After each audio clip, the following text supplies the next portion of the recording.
turn some of them off? There you go. That's perfect. Is everybody okay with that? Okay. Well, let me just start off by saying, let me preface this lesson with a cartoon, since we're on the subject and you guys all had a little bit of difficulty with the cartoon exercise. You don't want him to write this, do you? No. Nope. This is what I like to call the blind corner trope. Before there were memes, cartoons kind of followed a predictable format. Here is person A going in this direction. Here is person B going in this direction. They're very close to the corner. If you're a good artist, maybe they're not paying attention to where they're going. Maybe they're looking at their phone or whatever. They're going to collide, right? And right here, I'm going to label this person a populist. And this person an urban worker. Is everybody clear about what I mean about urban worker? What does that person do? Urban worker. Cool, working class citizen. Yeah, they're working in an industrial job, right? Meat packer, something like that. They live in the city. They are not living anywhere rural. Okay? So, a little bit of foreshadowing. These two are going to collide, and it's going to have bad consequences. Okay, so populism, the People's Party and the Free Silver Movement. Okay, and then I just have a question for you. Maybe the language is not right, but I'll just read it out. Can we map our concept of left and right onto late 19th century and early 20th century politics? So what do I mean by that? I mean, can we look back at the political parties from the late 19th century, that is the Gilded Age that you guys studied in the previous unit, and the early 20th century, that is the progressive era that you're studying right now? And can we say this party represents the left wing and this party represents the right wing? Can I say, for instance, that the Republican Party represents the left wing in this era because it was the party of emancipation? How many people would agree with that? Hands up. Party of emancipation means Abraham Lincoln's party, right? How many people would agree that this was the left of center party for that reason in the Gilded Age? Anyone would agree with that?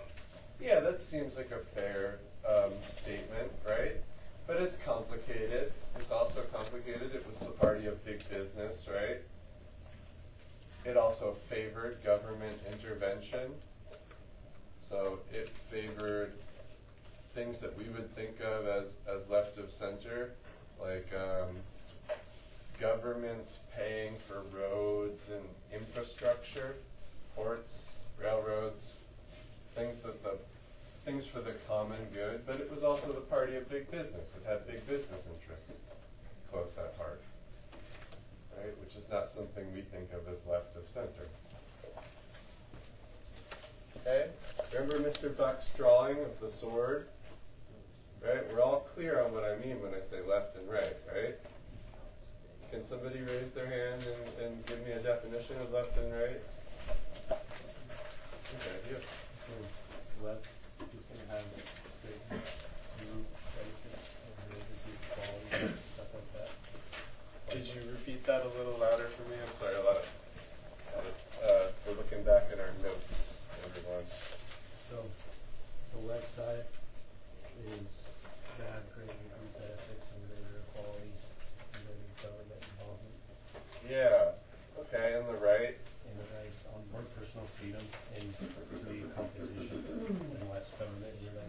more personal freedom, individual liberties, less government intervention. Reactive is what Mr. Buck said. It reacts to problems after they happen. Okay, so the Democratic Party at this time is sort of seen as the party of the South. Most of the people in the Confederate States who seceded, they were Democrats, and it remains popular in the South. To scroll. It's actually touch the computer. Oh, I'm sorry. Okay, so I want you, before we jump into this, to sort of think about what you've learned in the Gilded Age, and maybe the Civil War was 8th grade for you all? Yeah? Okay. So go back. Go back in time. Think about what you know about the Civil War, and think about Reconstruction. Does everybody know what I mean? Reconstruction after the Civil War and the Gilded Age. Okay? So think about the consolidation of railroads in the U.S. J.P. Morgan and Jay Gould were some of the robber barons that we learned about, especially J.P. Morgan consolidating the railroads. Do we know what that means? Can I get a hand up? Somebody explain what I mean when I say he consolidated the railroads, the railroad companies. What does that mean?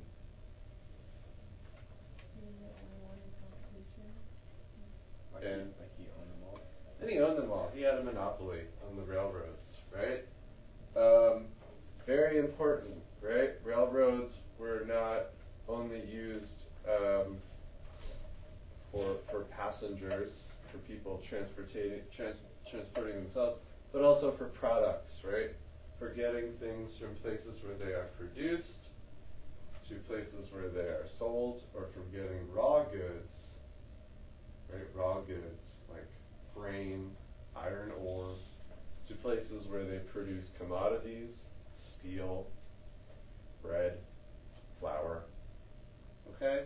Railroads, very important, right? So they're controlling that system of transportation. And what are some of the advantages of controlling that system of transportation in a monopoly? You can raise prices along your monopoly, and everyone has to go with it because there's no competition. Good. Does everyone generally agree with what he said? Good. Okay. So I want you also to think about number 2. Think about the reasons for migration, just so we're clear. Can somebody give me a definition of immigration versus migration? Immigration would be country to country. Thank you. And migration would be within the country. Perfect. Okay. So what were some of the reasons for migrating from the rural areas of the country to the cities? Or, if you know what this term is, the Great Migration. So let me start with some of the reasons people migrated from the rural areas to the cities. Anyone? More industrial jobs. People are going to be like going to where more jobs are, and farming is kind of like less popular now. And why are there more jobs? Along with factories. Because of industrialization. Industrialization. Thank you. Perfect. Great Migration. Anyone know that term? Not sure if it was covered. In the last unit. It was in the last unit. Great Migration? It was when like massive amount of African Americans moved from like the rural south to the more urban one. Perfect, right? To pick up some of those jobs and to get away from the end of Reconstruction, right? We're all clear. Reconstruction ended. We know what Reconstruction is? Just want to make sure we're clear on all the terms before I go on. Somebody give me a definition of Reconstruction. It was like the rebuilding of the South after the end of the Civil War. Yeah, and what were some of the social changes that happened in the South at that time? Social changes in the South during Reconstruction? So, more civil liberties for African Americans, emancipation. Some of them ran as political candidates in the Republican Party, holding elected office in Congress, social improvements, right? And these were occupied regions, right? The South was broken down into regions, and the U.S. military was there to sort of ensure that these civil liberties were granted, etc. Public works happening to rebuild. A lot of people getting rich off of contracts for that. A lot of resentment of northern industrialists for that reason. Reconstruction ends. Very bad for African Americans. Right? Reconstruction ends. We pull U.S. troops out of the South. They return to their status of statehood. Very bad. Emergence of the Klan, the Ku Klux Klan. Everybody nod ahead if they know what the Ku Klux Klan is. Okay? Very bad. Nobody wants to be there. Out. I'm talking to Donald Trump right now. I need to stop tweet talking. I need to talk in full sentences. It was very bad for African Americans at the time. Right? They needed to leave. They could no longer be there. The Great Migration to the cities. Okay, here's another term that we should go over. The crash of 1893. And I'll get into that, but does anybody remember there was a crash? Does everybody know what I'm talking about? Anyone want to try to take a guess? 1893 crash? Okay, so it was a crash in the economy. That's a bad for the economy, right? We can all generally agree on that. Okay. So there was a crash in the economy. We'll go over the causes. The effects of the Civil War on farmers. After the Civil War ends, African Americans are emancipated. They're free, right? A lot of them don't have land, right? They don't own land, right? They were never given that 40 acres and a mule, right? So the resulting system is tenant farming or sharecropping. Does anybody know what sharecropping is? We live in a rural community. Sharecropping? Sharecropping is the practice of when you don't own land and you are a farmer, you rent a plot of land, you farm that plot of land, and you give a portion of the harvest to the person who owns that land. Okay? And you keep the rest for yourself. Lastly, we have something called the Granger movement. Anyone know? I don't know what you guys have already learned about. Isn't there the Ojai Grange? Isn't that a place in Ojai? Anybody know what the Ojai Grange is? Abby? What's the No? Ojai Grange? I don't know if it's in there. I know there's a Grange Hall. And what is the Grange Hall? That's what the Granger movement is. What is the Grange Hall? It's like a little kind of I don't really know what it was before. But it's just like a little building kind of by Miramani. Okay, it's a little building near Miramonte Elementary School, I guess we're talking about. The Grangers were sort of like a union. We are all familiar with the idea of a union. It's sort of like a union, an agricultural union. Union, what does a union do? They all agree, we're not going to work unless you pay us X amount.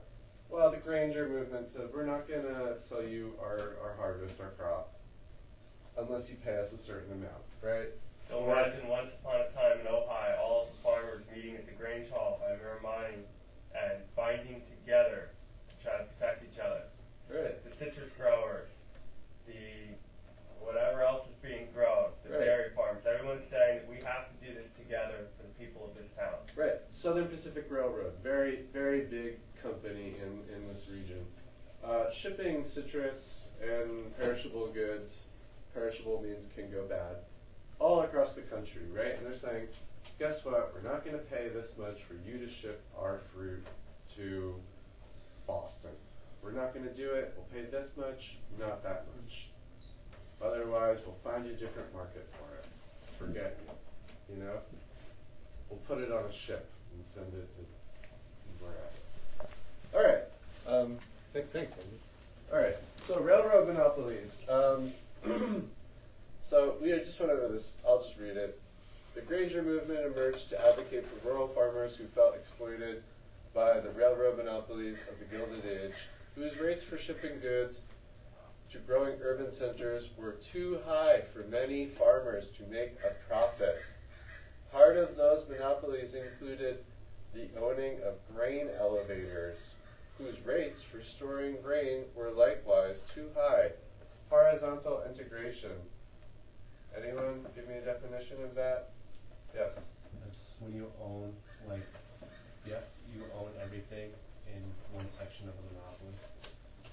So, like, say you're in the As meat compared to industry. vertical integration. Yeah. Give me a Okay. comparison. So, like, say you're in the meat industry, horizontal would mean you own everything meat packing. Vertical would mean like you own like a store, you own a railroad that ships it, you own like a meat packing business. Sort of, it's kind of the, yeah, it's kind of the other way. Yeah, he got it. Yeah, okay, yeah. He nailed it. Horizontal side where vertical top. Yeah, okay. So this is vertical, right? This is what we're looking at. This is vertical integration and horizontal integration. These railroad companies are investing in systems of transportation related to the products that they sell, like railroads. And they're also investing in these grain elevators. We know what a grain elevator is. It's where you store dry grain until it goes to market. They weigh your grain, and then they put it in a grain elevator, right? It's a big towering kind of building with a dome on the top, and it works as an elevator. It brings it, so you get like a price for that, right? And the railroad company says, like, this is how much grain you brought us. It's all going in this big thing for the market. This is your voucher. This is how much, we'll pay you for it, right? And they're charging people to use the grain elevator a lot of money, too much money to make a profit. And they're also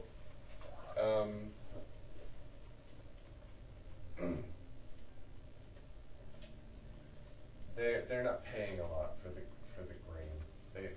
They control markets where it's sold and probably other horizontally integrated things. They probably control the processing of that grain at some point, at some place, right? So you have a political cartoon right here. This is a Granger cartoon, and you can kind of see the railroad is running over everybody. Pretty obvious what's happening here. And does anybody see how I'm kind of foreshadowing this with this cartoon? Anybody see what maybe is the conflict that I'm setting up here between the populace and the urban workers? The Granger movement would become the populace. So what do you think the conflict is? Right? Because both of these people are kind of unionizing and uniting. They have common goals in a sense. They want to get paid more. They don't want to be exploited. Well, what's the conflict? What do these people need? Higher pay. What's that? Higher pay. Yeah, higher pay, but what do they need? They live in cities. They're not farmers.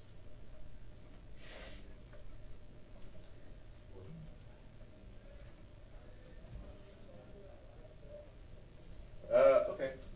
Next up. So sharecropping, we already did this. Following the Civil War and the Emancipation, sharecropping emerged in the South especially, but all over rural America.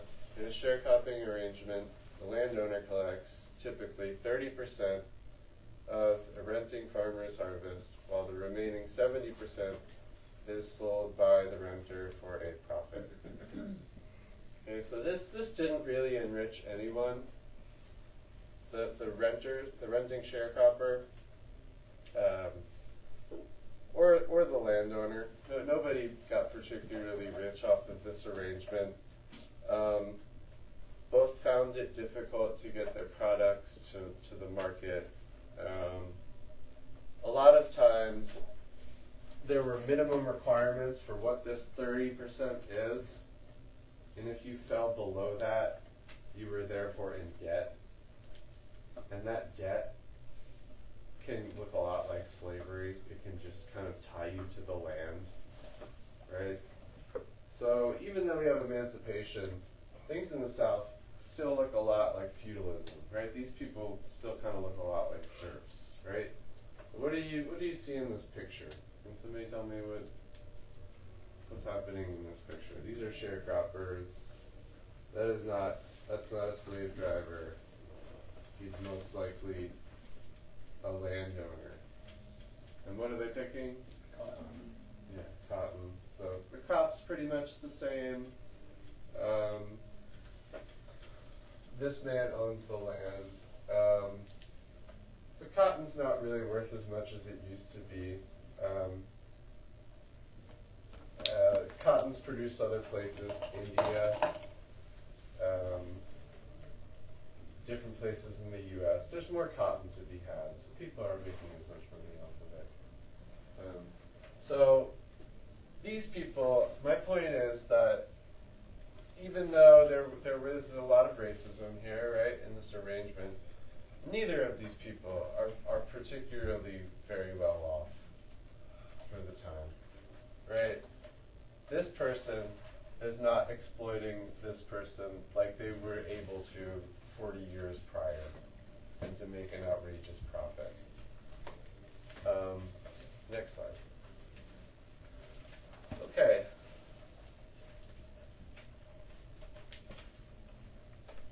So I want to emphasize before I get into this that farmers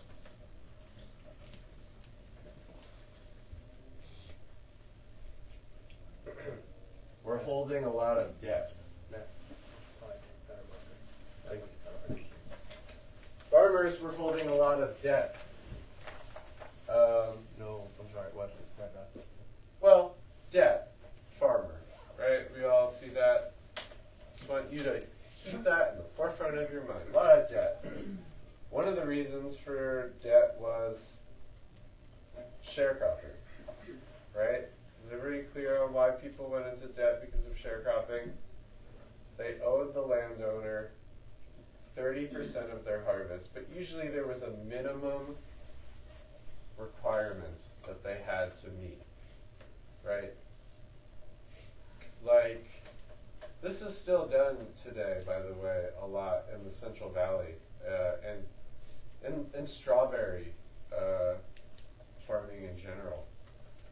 There's an arrangement of sharecropping, oftentimes, still today, that sort of says, you have to, does anybody know anything about agriculture here? Probably more than me. Anybody know anything about strawberry farming? Anybody? No? Okay. Strawberry is a crop that goes bad very quickly. If it freezes, they're done. If it rains too much, they're done. If it's too hot, they're done. If it doesn't rain enough, they're done. It's a very temperamental, which means very fragile kind of crop, right? So there's a lot of risk growing a strawberry, right? That's why it fluctuates a lot. It goes up and down. The price of a strawberry goes up and down. Sometimes there's a bad harvest because of reasons related to the weather. So today, a lot of times, people who own the farming land don't take on that risk. They come to an arrangement through a contract with a farmer who takes on that risk. Usually, a lot of these are immigrant farmers, and if they don't produce enough strawberries, for whatever reason, usually related to weather factors that are out of their control, they're in debt to that same landowner, and they must continue the next year under contract or something like that, the next season, to try to get themselves out of debt. Right? So it's not a very fair arrangement. People are taking a lot of debt. Can anyone think of another reason why farmers would be taking on a lot of debt at this time? What do we know is happening at this time?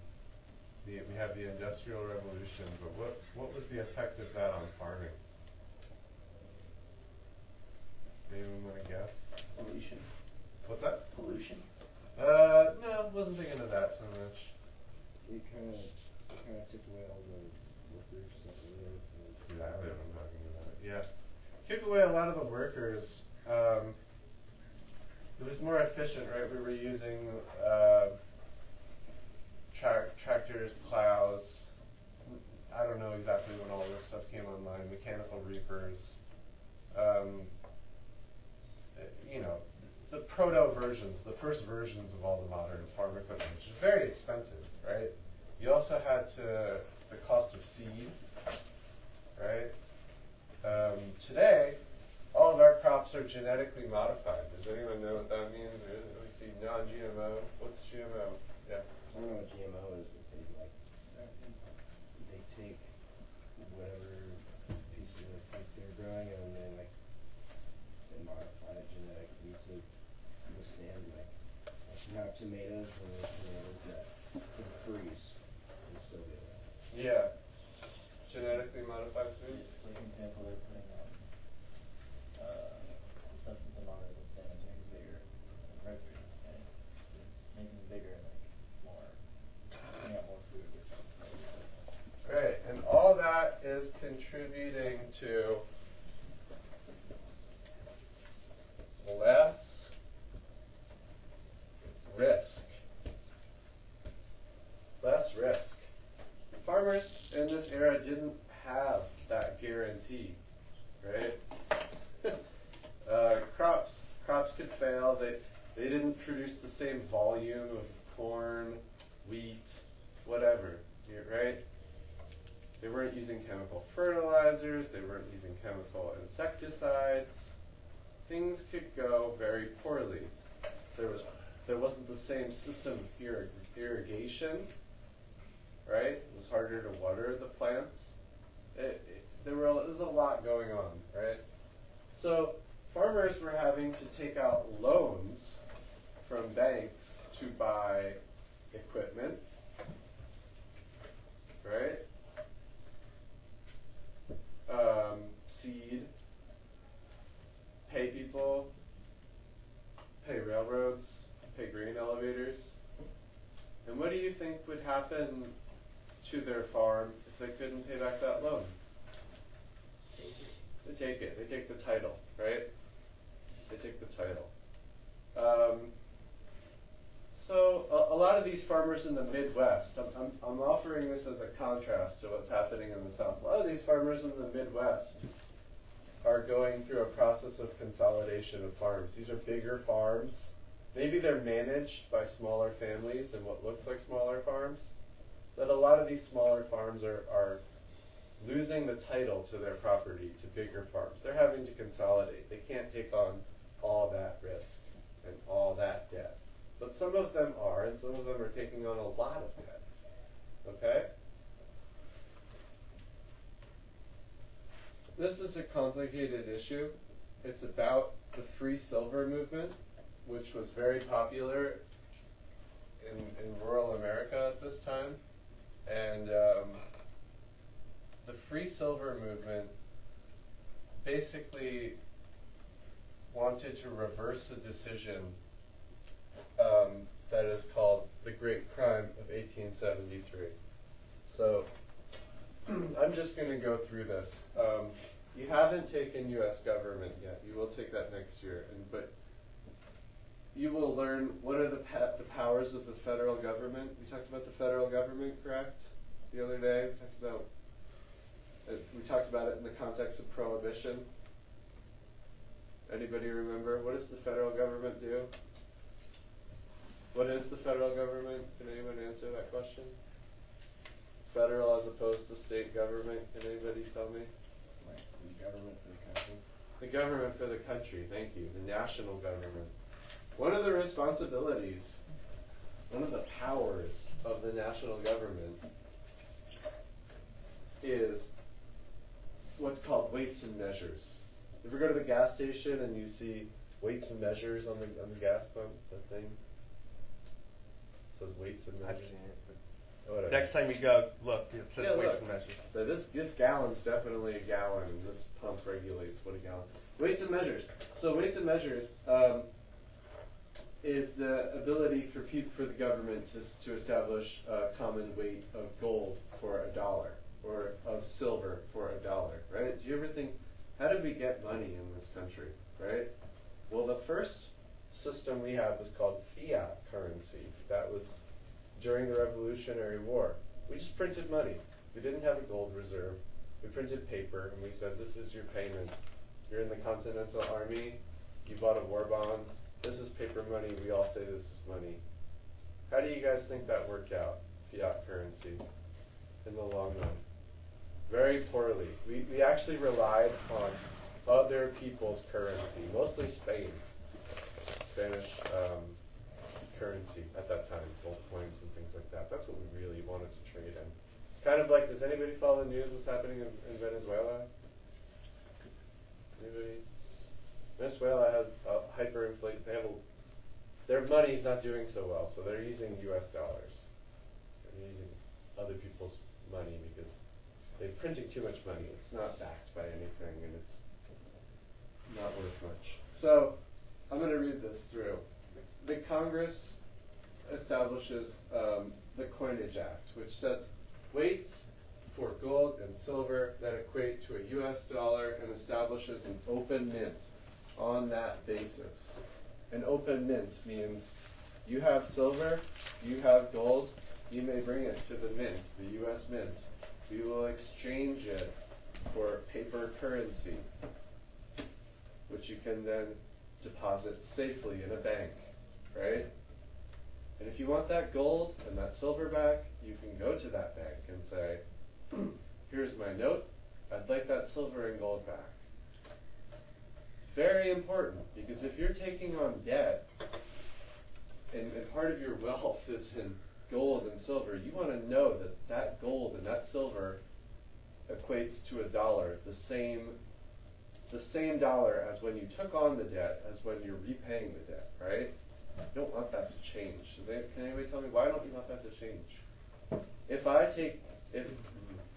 I loan you $5 and I want you to repay me $5, and you say, oh great, I'll be able to get, I have enough, What do you want, the silver? yeah. See what Mr. Buck has? This is silver. I have some silver spoons at my house. I have some silver plates and trinkets and things. I can repay him. Worst comes to worst. Something like that, right? I can mine silver. Okay, so that was an open mint, and that's kind of how we got money into our system, right? What's another big influx of money that you guys can think historically of metal money? Gold, right? The 49ers, right? That expanded our gold reserve a lot, right? Silver, does anyone know, where does silver come from? What's the big silver mining state? There's a few. It's in the west. It's Colorado and Nevada. A lot of silver, right? So you can basically mine money and exchange it for paper money, right? And we established a weight for gold, right? This much gold equals this many dollars, equals $1. This much silver equals $1. Okay? What happened during the Civil War was we went to, instead of raising taxes, we printed money. They were called greenbacks.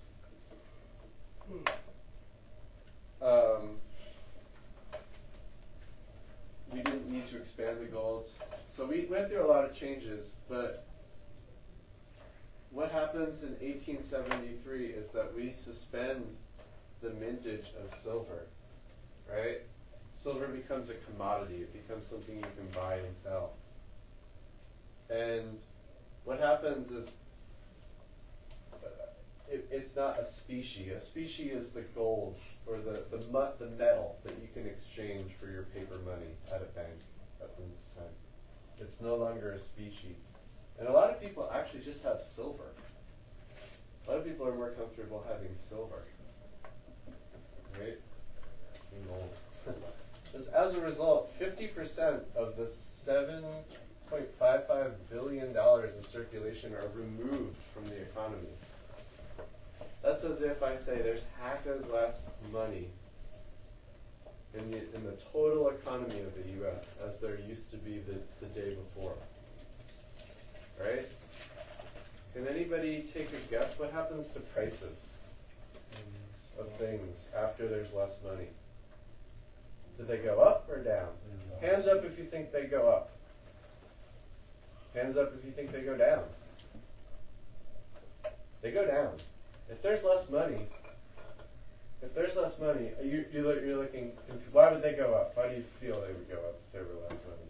Well, I feel like people, in order to get more for the amount of, like, things would, since there's less to go around, like, people, I don't know, like, they would just raise the prices. Yeah. So she said, if there's less money to go around, why wouldn't people raise the prices? $1 is worth more now, right? There's less money. But there's also less of it. You don't have as much of it. You can't pay as much for things as you used to. There isn't as much money as there was before. That's called deflation. Less money. And prices go down. Prices for grain, prices for anything, prices across the board go down. What happens to the debt? Do you think the debt goes down? If you owed me that $5 before, do you still owe me $5 after this, the great crime of 1873? Or do you owe me $1 because everything's changed? Hands up if you think he owes me $5 still. Yeah, what happened was he still owes me $5, but he can't pay me in silver. This was a different time. I know this all sounds really absurd, but this was kind of the way the economy was working at this time. Yes. But now that the value changed for money, when instead of paying $5, would she pay whatever was worth $5? No, we entered in a contract. I gave you $5 to rent a tractor 7 years ago, and it's not my problem that $5 7 years ago isn't worth what $5 is worth now. It's your problem, and if you can't pay me, then I will be taking your farm. Right? And then what happens? What do you think happens? Can everybody pay back these debts? No. Nobody can pay back these debts. Companies fold, banks fold, people that lended money to other people, they go under. Yes?